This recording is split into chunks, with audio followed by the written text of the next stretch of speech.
What's up, YouTube? I'm back. It's your girl Cookie, and we're about to do a very anticipated video.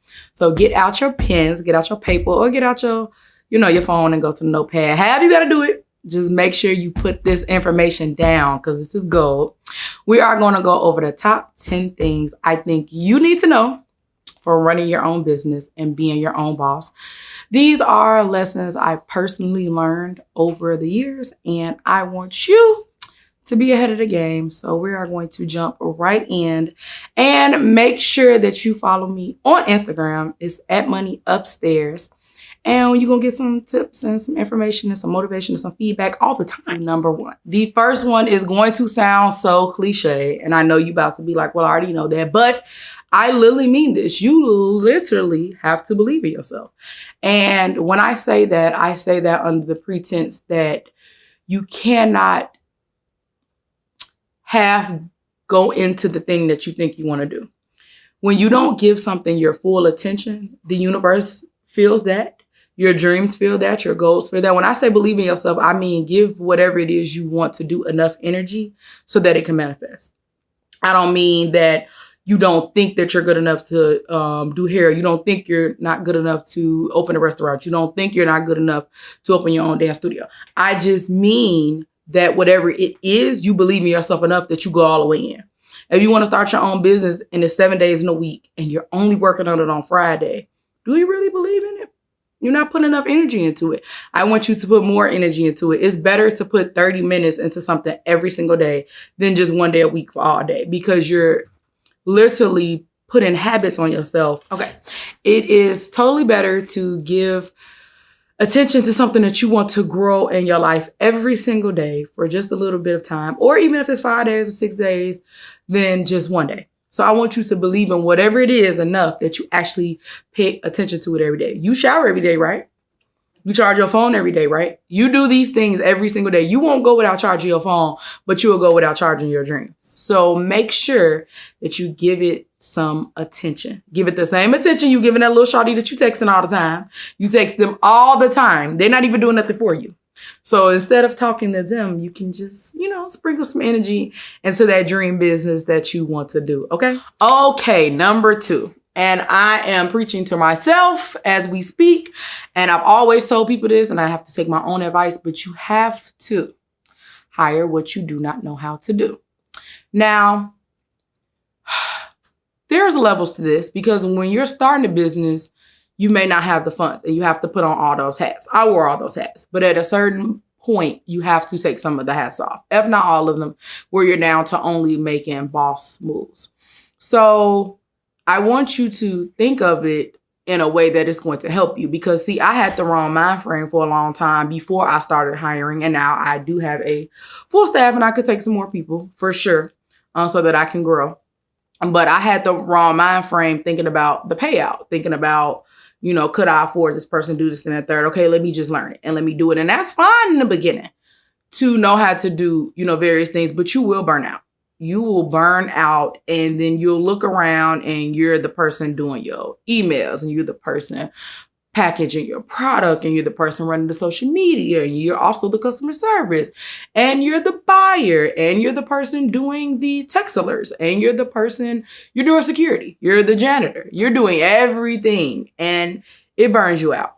So do this slowly, do it in steps. Nobody says you have to run out there and go get a manager and go get a marketing person and then go get a model and go get all the stuff. You can get one thing at a time as you grow. Take your time. But when you don't know how to do something, you don't have to take a course on it. You don't have to sit in school for it all over. There are people out here who can do it for you. You can definitely check out some freelance websites. Check out Fiverr if you've never been on there. Check out Upwork if you've never been on there. Ask your friends. We have really smart friends. We have smart friends and family, and it's somebody that's probably surrounded around you that knows how to do something that you don't know how to do. But you may be having the wrong conversations with that person. Maybe y'all just always go out for margaritas and y'all always go out to drink, and you didn't even know that your friend was good at sewing, and you got a whole boutique. You didn't even know. So talk to the people around you. Pray about it. I've met people who work for my business in line at the grocery store. Like, no bullshit. Like, they asked me what owl did I get that cucumber out of, and then it was like, hey, just a random conversation spark. So when you're intentional, which goes back to number one about believing in yourself, when you're working on something day in, day out, and you're intentional about something you want to do in your life, things fall in your lap, they fall in alignment, and you don't have to work as hard. But definitely prepare yourself to hire what you do not know how to do. Do not burn yourself out. Alrighty. All right, y'all. I had to go warm my tea back up. So we're going to move on to number 3. So for number 3, I don't want you to take this one lightly because we are programmed to think grind. And don't get me wrong. I'll be a grind for sure. But you have to schedule a day off. Listen, I can't say it no more plain. Just one day. Even if it's not the whole day. Because I know somebody's watching. It's like, I can't. I don't have a day off. I got kids. I did this, that, and that. Even if, like, you just take Sundays off and you take, I don't know, from 4 o'clock to 11 p.m. You do whatever you want to. And you want to get a little grind in before 4. If that's what you got to do first, do that. And then I want you to transition into a day that is all about you. And I'm not jumping on the self-care train. The self-care train is mandatory. Whether self-care for you is getting a bottle of Moscato with your homegirls and y'all finna ride her up and down the street and listen to Future. If that's fun for you, go ahead. Or if your self-care is more of a massage type of day. Or if you want to lay down and watch funny movies with your person. Whatever it is, you need to let endorphins out in your body to be happy. You need to give your body a break from constantly looking at the screen and constantly thinking. You have to recharge your mind the same way you recharge your laptop, the same way you recharge your phone. So you look at it like, oh, I'm not working today. I may not make no money today, but you need to do the recharge so that you'll be good for the other days and you'll be your best self. Give yourself a day off. And I'm talking to myself still because I try to play here and there. I try to play, play crazy. Give yourself a day off. I'm not playing. And I'm going to check the views on this video and I'm going to come find everybody who's watching. And then I'm going to go find you on Instagram or Facebook. And I'm going to watch you and make sure that you're getting a day's rest because we have to do it. And I'm going to hold myself to it. So I promise, I need you guys to promise that you're going to hold yourself to it. Okay. So we about to move on to number 4. Okay. And number 4, simple and straight to the point. Don't expect your friends and family to support everybody. Don't expect all of your friends and family to support. First of all, it's not their job. Second of all, don't nobody owe you nothing in this world. Third of all, they may not have the money. Or fourth of all, your product may not, have anything to do with them, or they don't need to buy what you're selling. You're supposed to create a business. You're supposed to create a service to make life easier in this world or do something that you're passionate about. So there are 35 billion, trillion, skrillion, million people in this world. I'm not saying that you don't have to go after them because in another video, I told you guys you definitely want to market to your people. I'm just saying don't expect out the gate that those are going to be your customers. Your customers are going to come if you market properly, if you put your all into it, they'll come. So just don't expect those people to be your first sales. I mean, think about it. When we was in school, I remember we used to sell those in grammar school. We used to have those that Scholastic Fair. We used to sell them Girl Scout cookies. And what would we do? You would call your auntie to sell them cookies, your mama, your daddy, your uncle them. You ask your cousin them about them cookies, your neighbors. So early on, we were taught that those are the people that were supposed to support us, especially through that analogy. I mean, they told you to go up and down the street, randomly. My mama wasn't going for all that. Baby, we're going to sell these cookies to the people we know, and that's it. What you might not win because we're not about to be going too randomly selling all these Girl Scout cookies. But in that thought process of that, we are taught earlier that the people around us are supposed to support us. But when you get older, you are not, I don't want you thinking like that. There's a big world out here. There are plenty of people. So just make sure you don't expect it. If they buy your stuff, great. But be ready to sell to strangers. And that's just on period. Okay. So number 5, whatever you are selling, let me sip my tea first. Literally, let me sip my tea. Test your product. Test your product.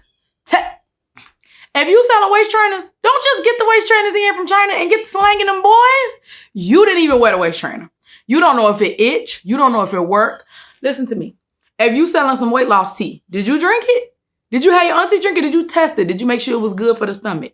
If you are selling something, test it first. If you selling shoes, put them on. Make sure they not, giving corns. Like, we are in such a time where we just want to sell. And we see other people doing it. And your friend says she do it like this. Companies that are making trillions of dollars, they're testing their products. You have to do beta testing. You need to test yourself. I don't sell nothing without testing. You're not going to say that I gave you something and I didn't have it. I didn't drink it. I didn't put it on. So make sure y'all test your products. You can do a small group testing with your friends, your cousins or customers or people you know. You coming out with a new cheesecake. Let's just say you sell food. If you're doing a cheesecake, make sure the cheesecake tastes good. Just because you think it tastes good, you need to test it. I don't care if you're selling food. I don't care if you're selling clothes. I don't care what you're selling. You need to do testing on your product, okay? I didn't stutter. Yep, because you selling something right now and you didn't even test it. Wow. You've been slanging dresses and you didn't even try one on. That's why I said I was going to drink my tea. I'm going to take another sip because y'all wild and y'all ain't been tested. But it's cool because now after you seen this, when we know better, we do better. So now you have no excuses because I just told you to test your product. So I'm taking another sip because y'all wild. I am moving on to number 6. Okay, because these is I got them sitting right here. I mean, I might cut the video so y'all don't see me looking down at my thing, but what am I stuff for? I'm just supposed to memorize these off the jump. Nah, they in my notes, man. Come chill on me, okay? So we're doing number 6. Never do business without contracts. Do you hear a player? I'm telling you, I don't care if your homegirl, like, you having an event and your homegirl's a caterer, right? And she's like, I'm going to do the catering for your stuff. And you like, all right, cool, bet. I want chicken. I want green beans. I want mashed potatoes. She like, all right, cool.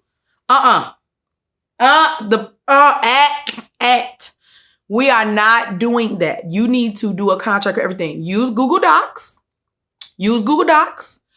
Draw up. I'm going to give you a simple contract right here. We right here watching the video. I, Jasmine, am agreeing to pay Brittany X amount of dollars on X date for chicken, potatoes, blank. She will arrive by blank time, 100% no refunds. If she does not show, these are the consequences. Sign a date. There are 100 apps where you can do virtual signings. I think Panda Doc, DocuSign, and you can type that up on your phone and you can send that to whoever you're doing it to. They can sign it and it can come back. So y'all don't have to be in person to do signings. But we're not doing verbal. We're not doing text messages. Oh, yeah, G, I got you on the green. We're doing numbers. We're doing variables. We're doing values. We're doing concrete stuff. And it's going black and white. A contract can be 2 sentences. This is not law school. When you hear the word contract in business, don't get scared. That just means something on a paper that's concrete. It can be 1 sentence. Date, time, and signature. Because if you're thinking to yourself, well, most people think, well, I don't want to be the one doing too much, giving my friend a contract. You're not going to have no friends. Because when they don't come do what they're supposed to do, are y'all really going to fall out? And now you ain't got nothing to back your stuff up with. Well, she said she was bringing the green beans and she walked in with some broccoli. Now you mad. See, I told you. We jumping into number 7. Hopefully you still tuned in. Hopefully I got your attention. We're going to do a little free plug, though, because it's, I would say it's halfway through, but it's number 7, so it's a little bit over half. Again, make sure you follow me on Instagram and get in tune. And I'm going to put my website right here in case you need any business services. I got you, G. I got you. Okay, we're moving on. So number 7, I'm going to keep it quick. Don't discount your services just because you know the person. Now, if somebody wants to support you, and y'all rocking, y'all rolling, you can throw them a little something. When I say that, I say just don't get in the habit of it. Because every time you know somebody from grammar school, from high school, from college, your cousin, and they come into your business or they order something from your business and you slanging discounts like it's beef jerky, you ain't gonna have nothing. You're gonna be bold, man. Just keep a limit to it. Just keep a limit. Maybe your spouse, your mama, and one cousin. One. Don't get used to slanging them every single time, feeling like you have to. You don't have to. You can. And that's great. If you got it, go ahead. Just don't feel like you have to give a discount every single time because you know somebody personally. That's all. That's all I'm saying. Moving on, back with number 8, which is my favorite. Do not be that person, unless you're an introvert, that I'm not trying to undo your personality. But do not be that person that runs a business and you do not go to any conferences or networking events. Go to networking events. Go on Eventbrite, type your city in, type the date in, find out what's going on. Go to black tie events. Go to conferences, business conferences. There are so many. You can go to InvestFest. You can go to, there's like, well, I'm in Chicago, so there's like a couple black tie festivals here. Eric Thomas has a lot of financial, well, not financial, just motivational, and, you know, financial too, festivals. Your favorite speakers have festivals. You can Google financial festivals, entrepreneur conferences. Use Google, use Eventbrite, and make sure you put some clothes on. You understand what your brand does. You have your elevator pitch. Don't go to these things and you're babbling off about what your business is. You should be able to concisely explain what your business is and what it does in like 30 seconds or less with a couple sentences. And somebody should be like, oh, and you want to switch. You don't need to be going because it makes it seem like you're unconfident. So make sure you have your pitch ready and you go to events. Me, I was terrible at that. What I'm telling you to do, I was terrible at it. I had my videographer at the time, he used to drag me out the house to go to stuff. He dragged me. He would call me like, what you doing? And I'm like, you know, working. And he like, I think you need to come to this. You need to meet X, Y, Z. I'm like, I don't want to meet nobody. And it wasn't like that. It was just like, sometimes I was just like super into my work and I didn't want to smooth and booze with people. Like I really wanted to just grind in my own respectful lane. So I had to learn that you need to come outside. You don't know who you will meet at this stuff. You don't know what panels you'll get on. You don't know what access you'll get. You don't know what resources you'll get. Eventbrite and Google. And find your favorite motivational speakers and go. Tickets are not always super expensive. And stuff on Eventbrite is like, sometimes it's free. But you want to be around people who are like-minded. And you want to be able to have those connections. You want to know other tax preparers. You want to know other entrepreneurs. You want to know people doing what you do so that you can go up the ladder faster. Sitting in the house and playing, I don't need nobody, that ain't the way. On my mama, it's not the way. Definitely check one out, even if it's once a year. I ain't gonna make you every weekend gone smooths and booze with mugs. For real, I ain't on it. But make sure that it's something that you know to do. So, okay. Number 9. And this one, I could really sit on here about 45 minutes, but I'm not going to do that. So I'm going to talk quick, actually, so that I don't stay on this. Make sure that your physical health is right. Yoga, dance classes, gym, walking around, biking, exercising in the pool, whatever your choice, racquetball, soccer, I don't care. You need to move your physical body. We hold grudges in our physical body. We hold trauma in our physical body. Your health is your wealth. If you don't feel good, you don't move good. You need to take care of your body. I'm not talking about the outside. I'm talking about the inside. Go to the doctor, get checkups, make sure that your cholesterol not too high, make sure this not too high. Stay on top of your health. And again, it's just like number 1. I feel like it's like, oh, you know, I know that already. You know it, but do you execute on it? When the last time you've been to the doctor? When was the last time you've been to the gym? When was the last time that you know, without being forced to do, that you did? Your body is your temple. Take care of it. Take care of it. You to realize that it is okay for you to keep a job or get a job while you're going after your dreams. Don't worry about what your family got to say. Don't worry about what your friends got to say, and get out of your ego. If times are hard and finances are not where they need to be, you can go get something on the side and still run after your dream. Don't let nobody tell you nothing different. Don't run yourself into no hole trying to keep up no image. If you have to go do something to get those finances in order, do it. Because in the long run, you'll be running your business full time at some point. But we shouldn't be trying to operate ever in this life to appease anybody else but ourselves and the man upstairs. Well, you know, everybody got different religions. So if you ain't into the man upstairs, you know, no offense. But for me, as far as for me and my household, me and him. And sometimes times get hard. I mean, look, the pandemic came out of nowhere. A lot of businesses shut down. You don't need to be ashamed. You need to do whatever you need to do to sustain. Because but the same people you worried about looking like that you went back and got some bread, they're not about to pay none of your bills. So they can go there. They can go there. Okay? You make sure you do what you got to do. If you got to, jump on Indeed, jump on Monster, got to do Uber Eats, you need to do Instacart. If you got to do something on the side, just do it. Just do it. I promise you, you won't be there forever if you don't want to be. That grind, that passion, that work, that stride, the execution, it will get you where you need to go eventually, okay? So don't be ashamed. If you got to work on your dreams, do it. If you have to go back to work, go back to work. And that's just on period. All right, y'all. So I appreciate you sticking around with me for those 10 tips and pieces of advice that I want to give you for running your own business, that I wanted to give you for being your own boss. And I want you to actually execute these things. Too many times we sit on the internet, we watch these things, we don't execute them, live them, breathe them, write them down. If you like this video, drop a comment for me. Let me know that you want more. Let me know what else you want to learn from me. And that's all for today. I'll see you guys later. I wish abundance, I wish sales, and I wish everything else over your business. And I'll see y'all later. Bye.